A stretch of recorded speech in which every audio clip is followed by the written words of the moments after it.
There's been a lot of talks around the Warriors in regards to their need to get some trades done to improve whatever situation that they have going. But after watching the last couple of games, it almost feels like the Warriors already made a trade. You look at the play of Gui Santos and most recently Quinten Post, and it's pretty crazy because obviously you guys know that I have been sick and tired, and you all have been sick and tired as well, of these small to tiny lineups because Steve Kerr just has to put all the small guys on the floor for spacing. You know, that's a big part of the reason why he refuses to play a guy like Kyle Anderson, because I guess Kerr doesn't feel like he's good enough of a spacer. And that's ultimately why Jonathan Kuminga isn't in the starting lineup either, because he's also not a spacer and a connector of sorts. And to be fair, connectors are absolutely needed. Every winning team has those guys that connect everything for your lineups. And oftentimes, even for teams that are very top heavy, if you don't have necessary connectors within your rotations, things don't always work out for the best. Having said that, for the Warriors, Steve Kerr loves to use these small guys as his connectors, and it doesn't matter how they connect if they're overall too small. So ideally, if the Warriors were to consolidate and trade for certain players, they would want to go for more size, get rid of some of these guys that are way too small and need to be in rotation, all this kind of stuff. Guys like Buddy Hield need to go. Dennis Schroeder, not great for this system. Even GP2, poor GP2, being used as a power forward, a starting power forward at that, the last couple of games. He was absolutely awful in this game. Played 11 minutes, was a minus 16. And that is not Gary Payton's fault. His job is a POA off the bench, a really powerful one at the shooting guard spot, not a power forward at 6'2", as we've stated many times on this channel. So yes, the Warriors want to upgrade with some of the things that the smaller guys can do, except if they were simply bigger, it would just be much better for the Warriors. And that is essentially what you have in Gui Santos. He is a connector, he is a hustler, he's a rebounder, and he's a three-point shooter, a spacer, a stretch four. And he's really proven that over the last couple of games. Tonight against the Bulls, once again, I was irate when I saw the starting lineup announced and saw GP2 at the power forward spot. Again, that just taxes everybody across the board. You have three guards on the floor in Steph Curry, Buddy Hield, and GP2. And they listed Wiggins at the 3. But basically in this scenario, GP2 and Andrew Wiggins are rotating back and forth between the power forward spots. And neither of them are good enough to play that position, especially to start a game. So the Bulls come out hot and get out to a 20-6 lead. And that is just absolutely disgusting given that the Bulls didn't even have Kobe White in their starting lineup tonight. But Gui Santos got into the game early on, and I think he played something like 8 minutes in the first half, and I was very upset because he's just been so good over the last couple of games. Even against the Kings, he should have played more. He's literally the only guy on the roster right now that is capable of playing the power forward spot. And this major opportunity has been granted to him, and Steve Kerr refuses to give him the proper minutes for him to show what he can do. But in tonight's game, he was so good, he was so efficient that to start the second half, finally, Steve Kerr made an adjustment, decided to sit GP2, and Trace ended up getting punished along with GP2 for the way the game started in the first 4 minutes. And ultimately, that's okay because Looney and Trace essentially are interchangeable at this point. But Gui starts at the 4, and now suddenly you can put Wiggins at the 3 very clearly. And now the Warriors have a lot of size, a lot of rebounding abilities, and now you don't have to tax Andrew Wiggins into a spot that he doesn't belong in. And then Curry and Buddy Hield can peacefully play their positions at the 1 and the 2. It can really be this peaceful if you have guys that can properly play certain positions and identify what that is and put those guys in said positions.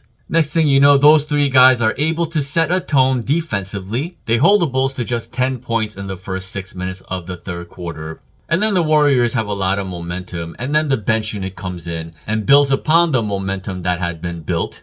Next thing you know, they go on a run, they are a defensive force, and hold the Bulls to 16 points, meaning in the final 6 minutes of the third quarter, they held the Bulls to just 6 points. And that is the stark contrast between having a correct lineup to begin a game, a quarter, that sets the proper tone. In that first quarter, the Bulls ended up scoring 33 points.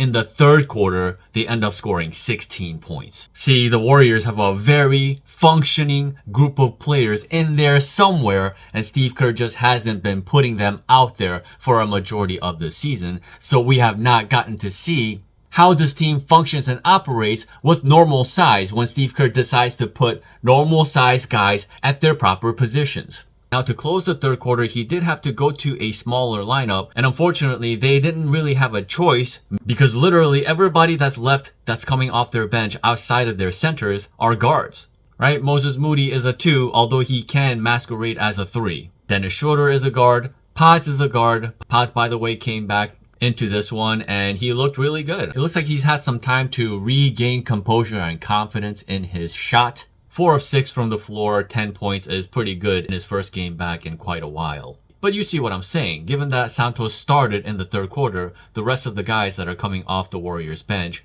Potts, GP2, Moody, Dennis Schroeder, that's 4 guards right there. So you clearly see the need for this team to consolidate this guard situation. They are just way too guard heavy. And then came some Quinten Post minutes. He got some spot minutes last night against the Kings as well, and the results were relatively spotty. He played 16 minutes, picked up 5 fouls, and did hit a 3-point shot, 1 of 4 from the 3-point line, which is not great, but the form looks good. He looks confident when he shoots it, and definitely showed some flashes of potential in the Kings game last night. And then came tonight where he was just letting it fly. The first 10 shots that he took were 3-point shots. He took 10 3-point shots, and he was able to hit 5 of them. That's pretty impressive. That's a revelation. Post ended up playing 20 minutes in tonight's game, scored 20 points, 5 rebounds, 3 assists, also picked up 4 fouls. So if he wants more minutes, he's going to have to figure out how to play without fouling a whole bunch of times. And you know, the Warriors talk an awful lot about spacing and how bigs that can shoot are going to stretch the floor.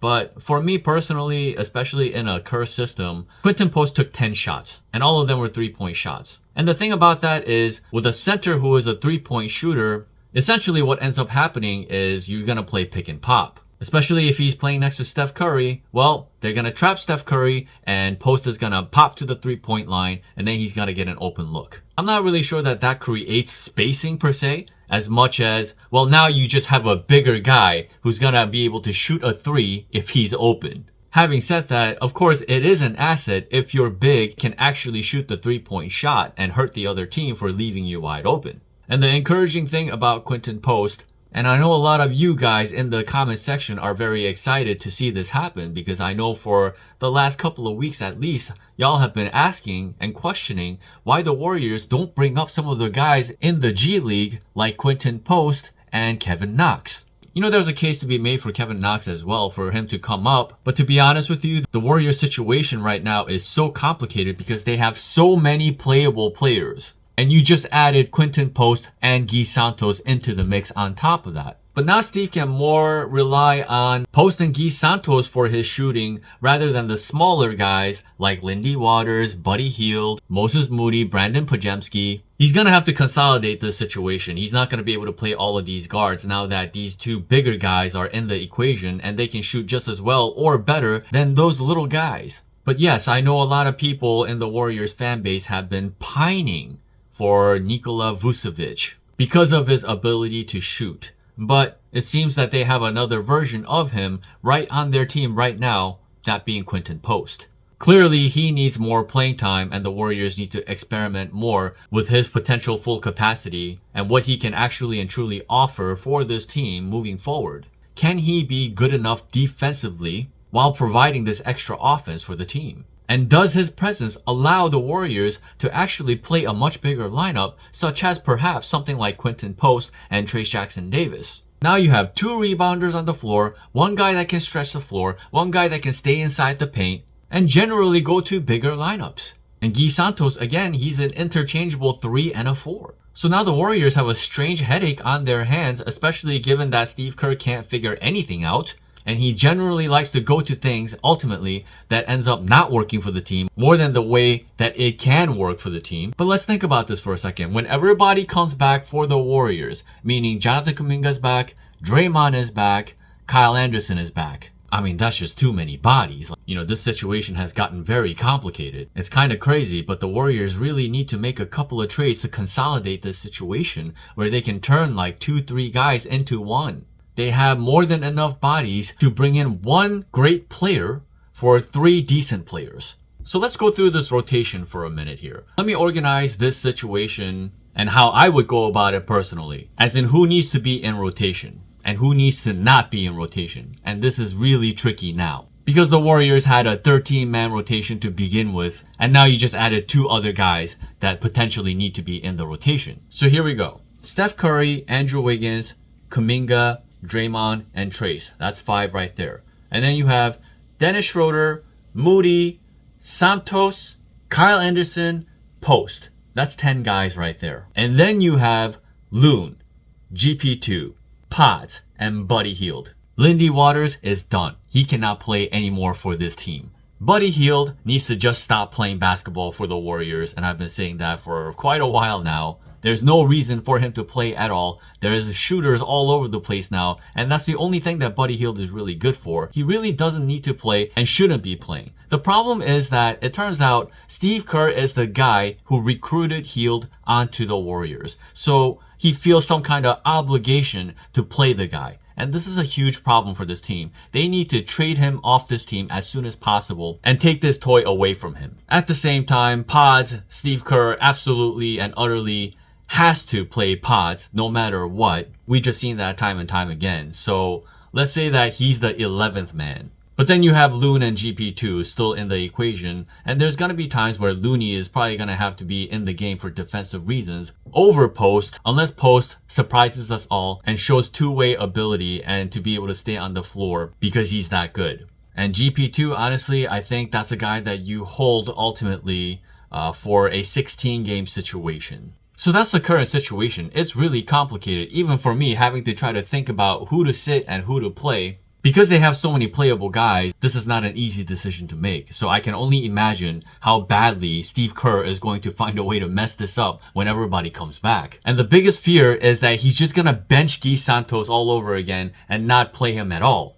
And that would be a giant mistake because Gui Santos, to me, is another iteration of Otto Porter Jr. The Warriors have been missing a viable power forward off their bench that can stretch the floor since Otto Porter Jr. left this team, and they've never actually been able to replace him, apparently up until now. Santos is not the same caliber of defender that Otto is necessarily, doesn't have the same level of experience, but that three-point shot is super real. His ability to stretch the floor is super real. His ability to hustle for rebounds and connect the floor, connect passes, make smart decisions, smart cuts, all the fundamental stuff, he's got it. And he can play the 4. That's the biggest thing of all. It's something that Kuminga and Wiggins cannot do. Steve Kerr has been so desperate to recapture that death lineup thing, when in fact all he's been doing is creating a dead lineup for his own team. But now that you have Gui Santos in there, you can potentially play Steph Curry, Andrew Wiggins,